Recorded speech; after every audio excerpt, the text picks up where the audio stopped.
A very good evening. Glad to have you join us on Niger Delta Television News. I'm Janet Bobai-Renem. On our top stories, Bayelsa State flags off a second round of 2025 immunization against polio. Nigeria's former Senate President, Senator David Mark, dumps PDP. Plus, St. Lucia honors President Bola Tinubu. The Deputy Governor of Bayelsa State, Senator Lawrence Erujekpo, has flagged off the second round of the 2025 National Immunization Plus Days program with a call on parents, traditional rulers, and other stakeholders to embrace the exercise. Performing the flag-off ceremony at 10 Biseni in the Yenagoa local government area of the state, Senator Erujekpo said the state government was poised to achieve zero prevalence rate of polio in Bayelsa. Senator Erujekpo, who warned that parents who deprive children from being immunized should take responsibility for the action, assured that the Polio Plus vaccine was safe, effective, and potent. According to him, the vaccine is specially formulated to tackle a mutated variant of the polio virus, which is notably different from regular polio vaccines. The Deputy Governor, who cautioned against falsification of immunization records, equally called on all health workers and ad hoc staff deployed in the various local government areas for the exercise to record only what they had done in their field reports. Former Senate President David Mark has officially announced his resignation from the People's Democratic Party (PDP). Senator Mark, who represented Benue South Senatorial District from 1999 to 2019, disclosed his departure from the opposition party in a personally signed statement on Wednesday. His departure came hours after he was named the interim chairman of the African Democratic Congress (ADC), alongside the former Osun State Governor Rauf Aribeshola, who has been named as the secretary of the party. The ADC is a newly formed coalition party adopted with the stated aim of unseating President Bola Tinubu in 2027 presidential election. Mark, Nigeria's longest-serving Senate president, attributed his decision to leave the PDP to the recent internal development and persistent leadership crisis within the party. In a renewed push to meet its OPEC production quota and its 2025 budgetary targets, the federal government on Tuesday declared end to the era where oil companies acquire field licenses and leave them dormant.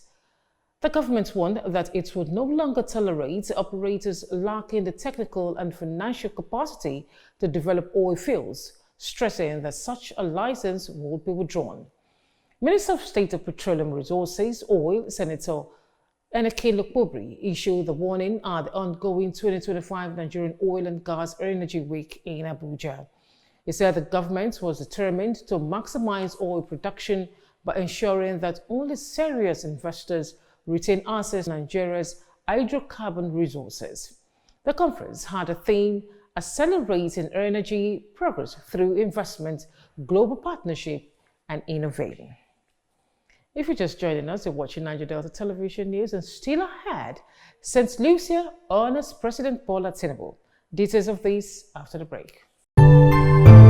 Welcome to Niger Delta Television News and Current Affairs Department at the NS Ikoli Media Complex here in Yenagoa, Bayelsa State. One of NDTV's traditional objectives is to disseminate information with renewed vigor. We build teamwork for accountability, efficiency, and accuracy. Our community reports, eyewitness accounts, current affairs discussions are detailed and competitive. As NDTV reporters, undiluted report is our goal. We gather the news and bring it to you just as it is. Our cameras are poised to get in the story behind the story in an in-depth news report. Our new digital equipment are top-notch with clearer visuals and audio. NDTV is repositioned to serve you better. Join us on the news every day at 7 a.m., 12 p.m. and our major bulletin at 7:30 p.m. on Channel 25 UHF. NDTV. crystallizing the vision.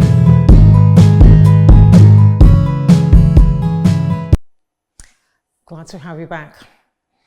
St. Lucia has conferred its highest national honor, the Knight Commander of the Order of St. Lucia, on President Bola Tinubu. According to reports, the honor was awarded in recognition of President Tinubu's efforts to strengthen historical and cultural ties between Africa and the Caribbean region. Errol Charles, Governor General of St. Lucia, performed the formal investiture during an official reception held at Government House, Mount Fortune. President Tinubu, who will now carry the honorific title Sir, expressed deep appreciation to the government and people of St. Lucia for the recognition, adding that the award is a symbol of growing ties between Nigeria and St. Lucia and pledged to deepen relations with the Organization of Eastern Caribbean States. And on the entertainment scene, legendary Nigerian singer Innocent Idibia, popularly known as Two-Face, has tendered apologies over his recent remark that men are not born to be faithful to one woman. For these and more on entertainment news, let's join Tariprido Ikili. Legendary Nigerian singer Two-Face has tendered a public apology over his controversial remarks, suggesting that men are not actually wired to be with just one woman. The singer had stirred heated debate during a recent podcast appearance, where he claimed that although a man can deeply love one woman, he is biologically inclined to have sexual relations with others, justifying infidelity. Reacting to the backlash, the 49-year-old singer, in a video shared on his Instagram page on Wednesday morning, tendered an apology. The Korean Cultural Center in Nigeria has expressed interest in fostering collaboration between Nigeria's Afrobeat sound and traditional Korean music, using the global appeal of K-pop to deepen cross-cultural ties through music. This was revealed by KCCN Director John Joo-ho on Tuesday during the opening of the exhibition titled K-pop Meets Korean Traditional Music at the center's premises in Abuja. K-pop, a global music phenomenon that originated from South Africa, has garnered millions of fans worldwide. Joo-ho noted that no meaningful collaboration has yet occurred between Korean traditional music and Nigeria's globally renowned Afrobeat genre, a gap he believes presents an opportunity for artistic fusion. According to Joo-ho, many Nigerians love K-pop but are unaware of the traditional Korean sounds that influence it. The event aims to expose Nigerian audiences to the roots of K-pop and ignite interest in cultural exchange between the two nations. Afrobeat gaining international recognition and K-pop already a global sensation.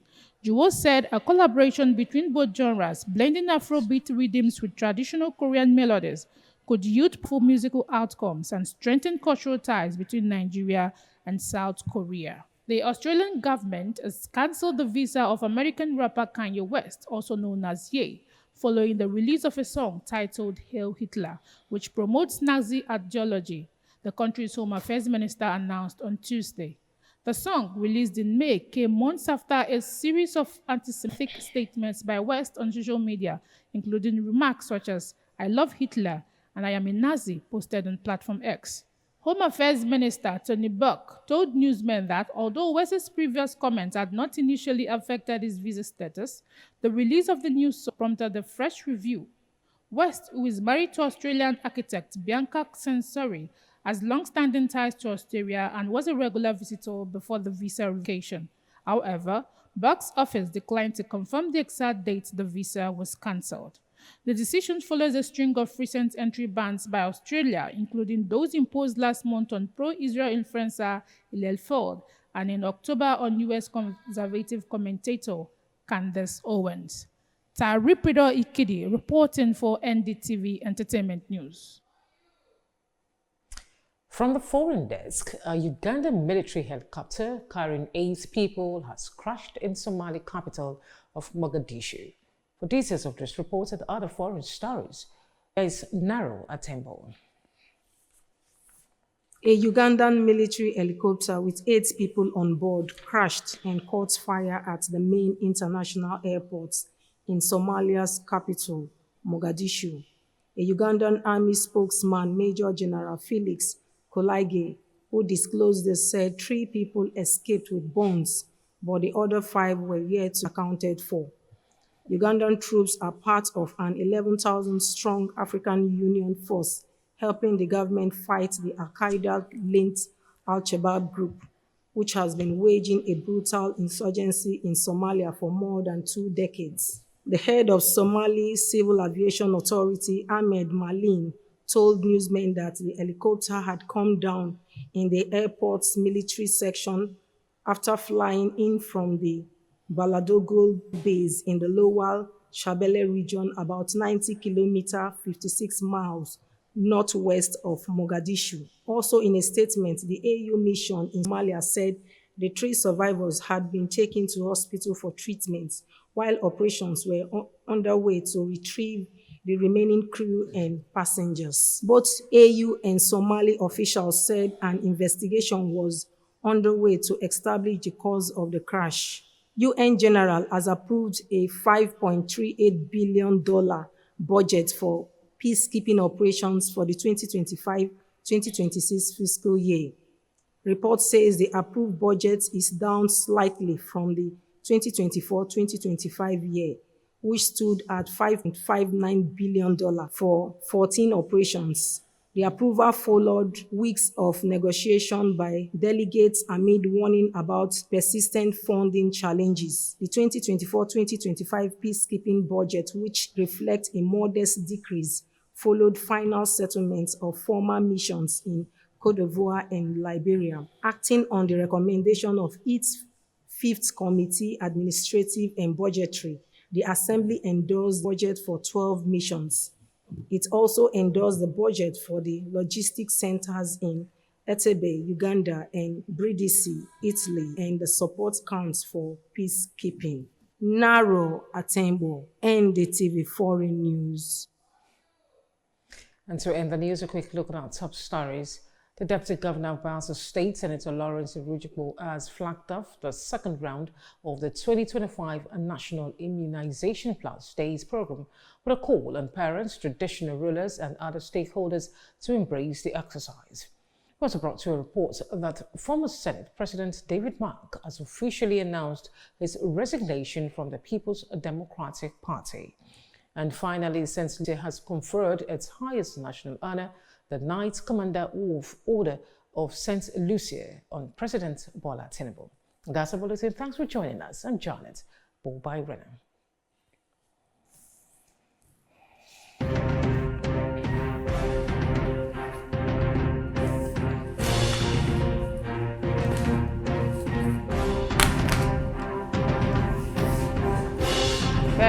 Why are you distracting me, man?